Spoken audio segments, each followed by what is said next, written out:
Bonsoir à tous et à toutes et bienvenue dans ce nouveau numéro de l'actualité. Face aux préoccupations liées à la maladie à virus Ebola dans les zones libérées par l'AFSM 23, nous vous invitons depuis la ville de Bukavu à suivre ce plateau spécial consacré à la prévention, à la surveillance sanitaire et aux défis de la riposte contre la maladie à virus Ebola.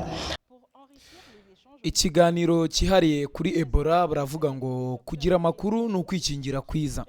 Ni ikiganiro inzobere mu by'ubuzima zirasubiza ibibazo by'ingenzi birebana n'indwara ya Ebola, harimo uko yandura, ibimenyetso byayo, ingamba zo kuyirinda, uburyo abarwayi bitabwaho, ingamba z'ubutabazi n'ubwirinzi zishyirwa mu bikorwa, ndetse no guhangana n'amakuru y'ibihuha n'ay'ibinyoma ashobora kuyobya abaturage.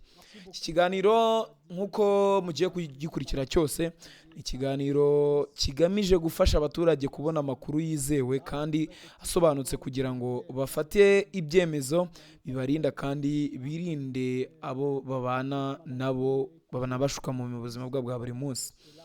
Kumenya amakuru nyayo ni intambwe ya mbere yo kwirinda no kurinda ubuzima bw'abandi muri iki gihe gikomeye cyane igihugu cya Repubulika Iharanira Demokarasi ya Kongo kirimo by'intambara ndetse na Ebola. N'abayobozi bara muri Kongo y'Iburasirazuba bagenda basubiza ibibazo bigiye bitandukanye ku bijyanye na Ebola. N'ubundi nk'uko mbikubwiye, tugiye kubakurikira twumve uko biba bimeze situation yose 5 kuri 5. Mukurikire namwe buriya mwakumviramo byinshi, namwe mwakirinda, biba ari byiza cyane kugira ngo ibintu bigende neza. Natwe isani isarega kiba cyanagera no mu Rwanda kuko n'abaturanyi bacu nta wamenya. Reka mukurikira ijambo ryose, ariko nkwibutse gukanda subscribe kuri The Quick Times News kandi ibintu byose bigende neza. Ujye ubana natwe mu biganiro bigiye bitandukanye, politiki, imikino n'ibindi byinshi. Ubwo kankwifurize kugumeza kugubwa neza kandi uhirwe. Kurikira ijambo ryose muri rusange.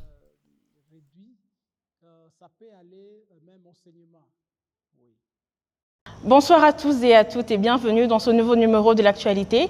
Face aux préoccupations liées à la maladie à virus Ebola dans les zones libérées par l'AFSM 23, nous vous invitons depuis la ville de Bukavu à suivre ce plateau spécial consacré à la prévention, à la surveillance sanitaire et aux défis de la riposte contre la maladie à virus Ebola. Pour enrichir les échanges, nous recevons sur ce plateau 2 invités. Il s'agit du docteur Freddy Kaniki, qui est le superviseur de la cellule de crise contre les virus Ebola, ainsi que le docteur Michel Maneno, chef de division de la santé du Sud Kivu. Sans plus tarder, nous allons accueillir nos invités. Bonsoir et bienvenue. Bonsoir. Vous allez bien? Très bien. Alors, nous allons attaquer avec le docteur la première question. Alors, nous devons d'abord savoir ce que c'est Ebola. Docteur, est-ce que vous pouvez nous dire en quelques lignes ce que c'est la maladie à virus Ebola? Merci beaucoup. La maladie à virus Ebola n'est qu'une maladie qui est causée par le virus. Le virus Ebola, en fait, tire son nom d'une rivière dans le pays en Équateur, Ebola. Cette maladie est causée par le virus, comme cela s'est dit, et que les virus, ce sont des micro-organismes, donc ils sont invisibles à l'œil nu. C'est ça même le danger. Ils sont invisibles à l'œil nu et qui peuvent infecter le corps humain et détruire le système immunitaire. Donc, en bref, c'est ce que nous pouvons parler, nous pouvons dire concernant le virus. Ok, et en quelques lignes, parlez-nous un peu des symptômes de cette maladie, pouvant reconnaître le virus Ebola. Merci beaucoup. La maladie à virus Ebola a comme signe ou symptômes, selon la littérature et ce que nous voyons par les malades qui nous arrivent dans les structures de santé. Il y a d'abord les premiers signes et plus tard, ces signes aussi évoluent. On peut avoir des fièvres, on peut avoir des maux de tête, on peut aussi avoir des diarrhées, on peut avoir des douleurs musculaires et un peu peut-être plus loin, quand le système immunitaire est complètement peut-être réduit, ça peut aller même au saignement. Oui. D'accord, merci. Nous ne pouvons pas parler de Ebola sans connaître l'état des lieux des zones libérées sur la maladie Ebola. Docteur Freddy, est-ce que vous pouvez nous faire un état de lieu du virus Ebola dans les zones libérées? Ça fait déjà plus de 3 semaines que nous avons déclaré l'épidémie dans les zones libérées. Cela a commencé à Goma, lorsque nous avons eu notre première patiente. Et c'était le 16 mai que nous avons pu identifier le virus après examen de laboratoire de notre première patiente, qu'on appelle le cas index. Nous avons eu de la chance que la maladie a été détectée à la première apparition des symptômes. Nous avons directement isolé la patiente et elle est allée au centre de traitement. Nous avons ensuite procédé au listage, à la recherche de contacts et on a commencé à isoler les contacts. Mais aussi 3 jours après, un autre cas est survenu au Sud Kivu. Et là, c'était un peu compliqué parce que ce patient est tombé malade. Il est allé dans un centre de santé où il a été traité pendant longtemps, sans avoir, pendant quelques jours, je pense que c'était 3 jours avant qu'on ne détecte que c'était Ebola. Okay. Et ensuite, quand nous avons détecté que c'était Ebola, nous avons commencé d'abord l'isolement dans un centre de traitement, mais aussi un traitement approprié. Et la recherche des cas, l'équipe de surveillance a commencé. À ce niveau-là, nous avons déjà déclaré l'épidémie et nous avons mis en place un task force avec tous les piliers surveillance, prévention et contrôle des infections, prise en charge, mais aussi nous avons commencé la communication des risques et l'engagement communautaire pour un changement de comportement. Cela nous a beaucoup aidé et aujourd'hui, nous avons eu au total 4 cas et un cas décédé, le premier cas index qui nous est venu avec un retard déjà étant dans la phase aiguë de la maladie et 3 autres cas, dont le cas index du Nord Kivu qui a quitté l'hôpital depuis mercredi de la semaine passée, mais aussi les 2 autres patients qui sont dans les centres de traitement ici et qui seront libérés d'ici 2-3 jours, qui sont déjà en bonne santé et qui attendent des vérifications de laboratoire pour voir s'ils sont virus-free, comme on dit, pour qu'ils ne soient pas source de contamination à l'extérieur. Donc, ce que je peux dire par rapport à la situation, nous pensons que nous avons contenu cette vague, mais cela ne veut pas dire que Ebola ne fait plus peur ici. J'aimerais que la population reste en état d'alerte. On aura toujours des cas importés qui nous viennent du Grand Nord ou de l'Ituri. Le mouvement des populations continue. Même aujourd'hui, hier, on a eu 4 personnes qui sont venues nous dire qu'ils viennent de l'Ituri. Okay.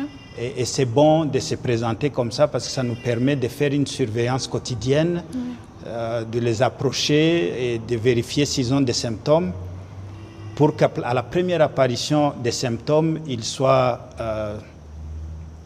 transférés dans le centre de traitement Ebola et qu'un traitement approprié commence. Donc, en quelques mots, on a pu contenir l'épidémie et on pense que au moins cette vague va passer et on attendra ensuite pour voir s'il y aura d'autres cas. Et docteur, quel est votre secret pour qu'en si peu de temps, qu'il y ait des cas de guérison du virus Ebola dans les zones libérées? Comment vous vous êtes programmé, comment vous êtes préparé pour lutter contre cette épidémie? Il n'y a pas de grand secret. Les mesures épidémiologiques que nous utilisons sont les mêmes partout au monde. On fait la surveillance et investigation, on fait la communication des risques, on fait la prise en charge, on fait la prévention et contrôle des infections. Ces mesures s'appliquent partout au monde. Je pense que peut-être ce qui fait la différence, c'est d'abord c'est la rapidité de l'action. En épidémiologie, une bonne décision peut devenir obsolète ou obsolète en français parce qu'elle a été prise en retard. Donc notre principe que nous avons adopté depuis le début avec l'équipe avec laquelle je travaille, c'est que nous anticipons, on étudie les tendances, on anticipe les actions et puis on prend les actions, ces décisions se transforment en actions très rapidement et la discipline. Donc on reste constant dans tout ce que nous faisons, on ne perd pas le momentum parce qu'il y a plus de patients dans les CTE, cela ne veut pas dire qu'on n'est plus en danger, on est en danger aussi longtemps que le virus est dans le pays, nous sommes tous en danger, nous devons rester en état d'alerte. Donc je dirais beaucoup plus l'anticipation. Okay. Et puis la constance, la rapidité dans l'action. Et en tant que superviseur de la cellule de crise, quel défi vous avez pour lutter contre cette épidémie? Est-ce que vous avez des défis? Oh oui, nous en avons. Le premier défi, c'est le virus. Oui, exactement. Oui, nous avons des défis. On a des moyens très limités. Okay. Ça, c'est le premier défi et le plus grand défi. Mais à côté de ces défis, il y a un point fort que je dirais, c'est que la population a compris. Les deux plus grandes armes contre toute épidémie, et dans le cas d'espèce, l'épidémie à Ebola, c'est un système de santé fort et une population engagée. Ce sont les deux armes avec lesquelles nous pouvons vaincre cette épidémie. Et au nord et au sud Kivu, nous avons vraiment misé sur la communication des risques, l'engagement communautaire pour un changement de comportement. Donc les alertes nous viennent de presque partout. Le peuple appelle le numéro vert chaque jour. Il suffit qu'il y ait un cas. Of course, tous les alertes ne s'avèrent pas être validées parce qu'il y en a qu'on investigue et qu'on dit ça ce n'est pas Ebola. Et ce qu'on valide, on prélève, ça sort négatif ou positif, ainsi de suite. Mais le fait que la population est si engagée, c'est ça la plus grande arme que nous avons.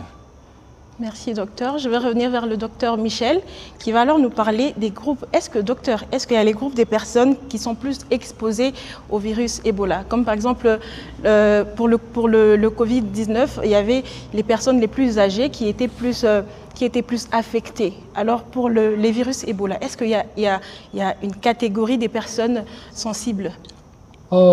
C'est vrai, toujours dans la catégorisation des gens, il y a toujours des gens aussi sensibles, mais ce qu'il faut noter, il n'y a pas une catégorie qui peut dire que cette catégorie est épargnée. Toutes les catégories sont concernées. Et c'est vrai, la sensibilité dépend aussi de la vulnérabilité. Peut-être un peu lié à l'âge, peut-être aussi certains antécédents. Mais tout le monde peut attraper la maladie à virus Ebola. Okay. Merci, docteur. Parlez-nous en quelques lignes, quelle est la période d'incubation de la maladie à virus Ebola? En fait, la période d'incubation va autour de 21 jours. C'est ainsi que tous les cas contacts, nous les suivons durant 21 jours pour voir s'ils vont manifester des signes, s'ils vont présenter quelques signes ou symptômes, afin que nous puissions prendre des mesures qu'il faut. Mais l'incubation est au moins de 21 jours. Docteur Freddy, nous revenons encore vers vous. Alors dites-nous comment les leaders communautaires religieux peuvent-ils contribuer à cette lutte sur cette maladie? Les leaders communautaires religieux, les églises, les associations, comment ils peuvent contribuer dans cette lutte? J'aimerais ici dire d'abord que la lutte appartient à tout le monde. Oui, tout le monde doit se sentir concerné. Docteur Michel vient de dire que le virus peut attraper n'importe qui. le virus ne connaît pas de frontières. Il traverse d'un pays à l'autre sans laisser passer, sans passeport, sans quoi que ce soit. Et parce qu'il est si mobile, si contagieux, il doit être les sujets de tout le monde. Et la lutte doit appartenir à tout le monde. Pas seulement aux leaders, aux chefs religieux, et ainsi de suite.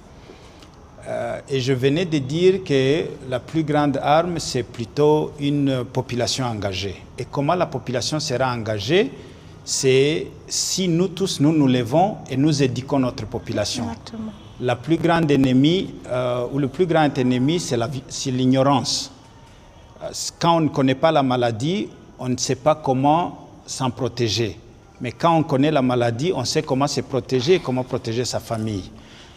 L'une des méthodes que nous avons utilisées ici, c'est utiliser toute personne ayant une influence quelconque à la population.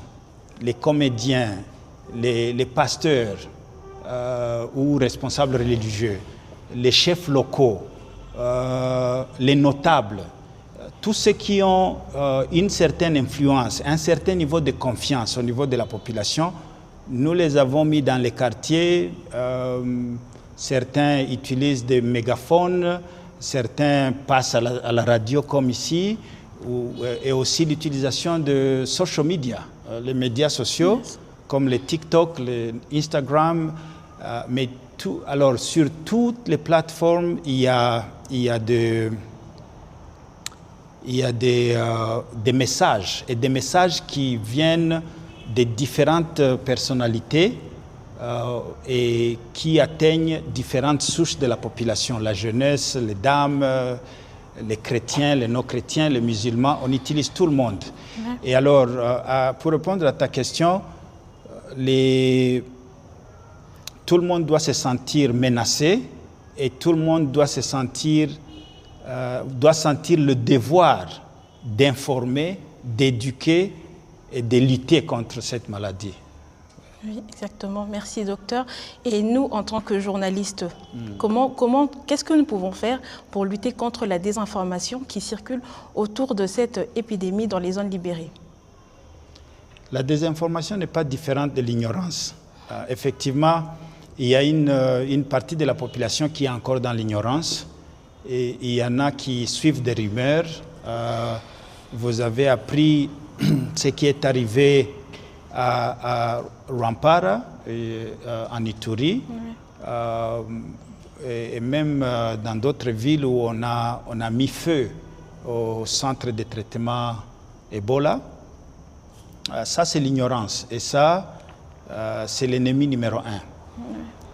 Les journalistes, vous avez les oreilles et l'attention de la population. Et il revient à vous d'utiliser cette autorité, ces statuts-là que votre boulot vous donne pour éduquer.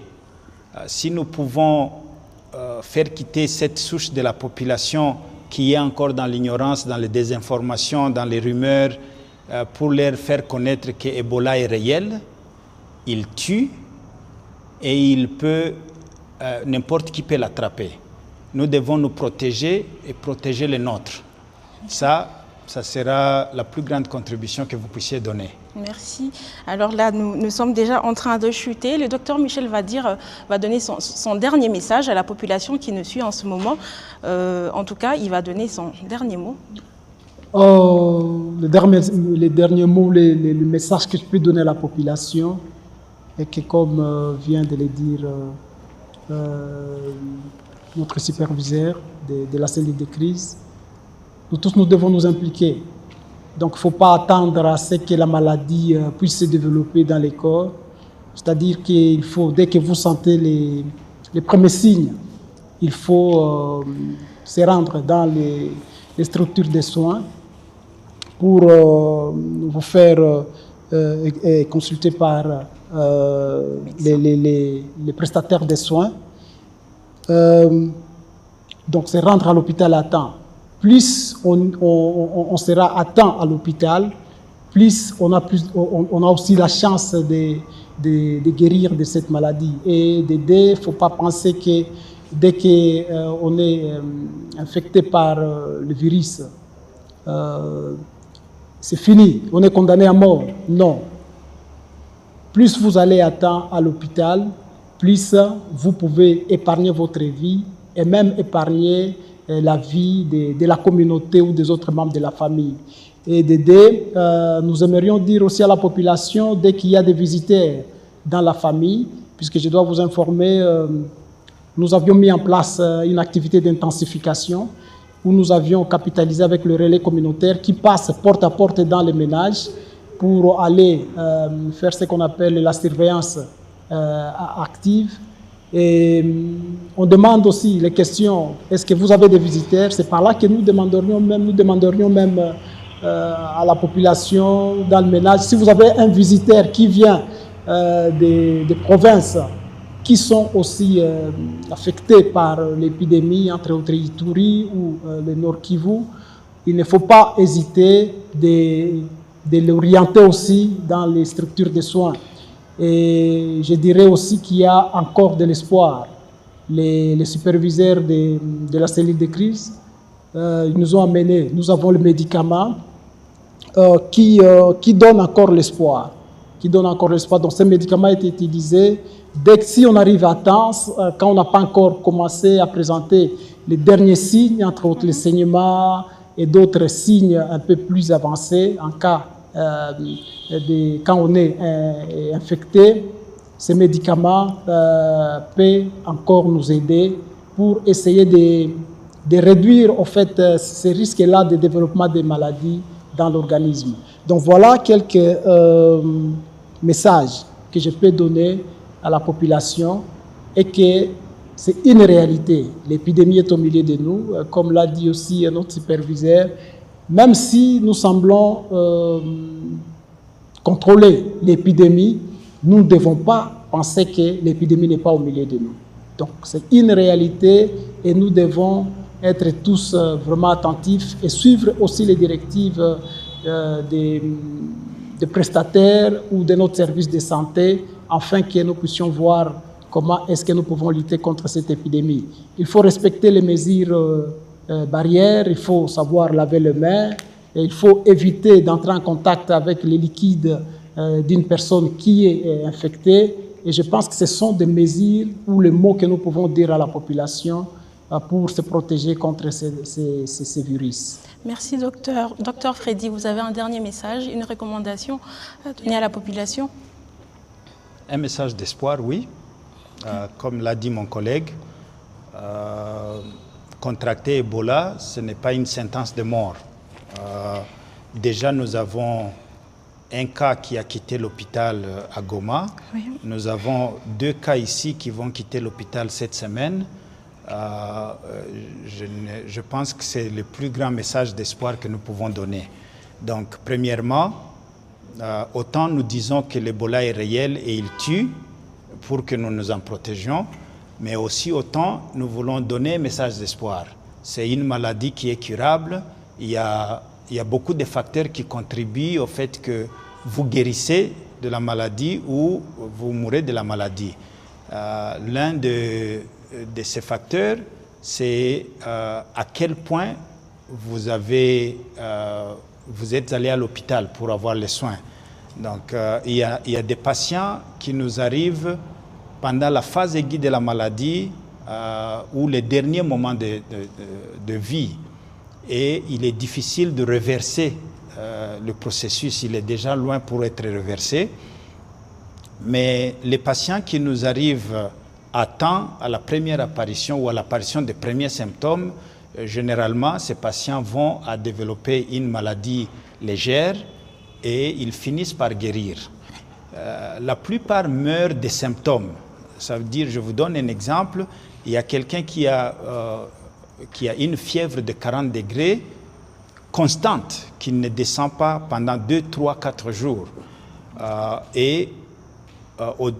Au-delà de cette température, il fait une forte diarrhée et des vomissements fréquents et ils sont déshydratés.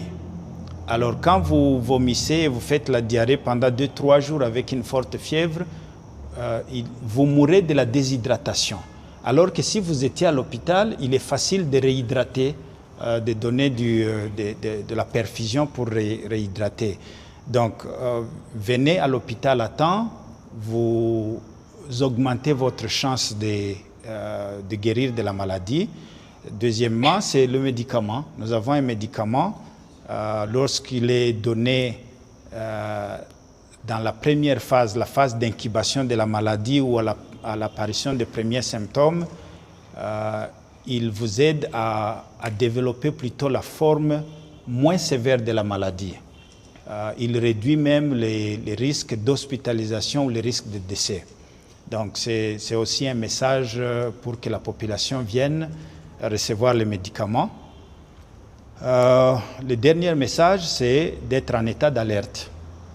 Nous devons tous rester en état d'alerte et garder plutôt une collaboration avec les services de santé pour que chaque cas soit détecté à temps, pour qu'ils prennent des soins appropriés à temps et augmentent les chances de survie, mais aussi pour qu'ils ne contaminent pas. Une petite information pour la population, lorsque vous contractez le virus, vous n'êtes pas contagieux jusqu'à l'apparition des premiers symptômes. Donc quand vous voyez le premier symptôme, vous devenez contagieux et vous devenez dangereux, pas seulement pour vous-même, mais pour le reste de la famille. Et s'il vous plaît, docteur, l'apparition des symptômes, c'est après combien de jours? C'est rangé entre 2 et 21 jours. Okay. Donc c'est pourquoi certains développent la maladie vers la fin de la période d'incubation qui est de 21 jours, mais il y en a aussi qui développent dans la première semaine. Mais aussi c'est difficile de savoir quel jour vous avez vous êtes entré en contact avec le virus. Surtout si vous avez une personne dans la maison qui a le virus. Ça peut être un verre qu'il a utilisé, que vous avez utilisé. Ça se contamine par échange des fluides biologiques. Ça peut être la sueur, ça peut être la salive, les larmes. Si quelqu'un a la diarrhée et qui ne peut plus aller aux toilettes et que vous devez l'aider, l'essuyer, donc tout ça, ça augmente les risques de contagion. Mais si vous avez le médicament, d'ailleurs le médicament que nous donnons même aux cas suspects, à haut risque, qui nous viennent, mais aussi on a un laboratoire qui nous donne des résultats après 6 heures. C'est l'une des choses d'ailleurs qui nous a beaucoup aidé dans la lutte contre cette épidémie.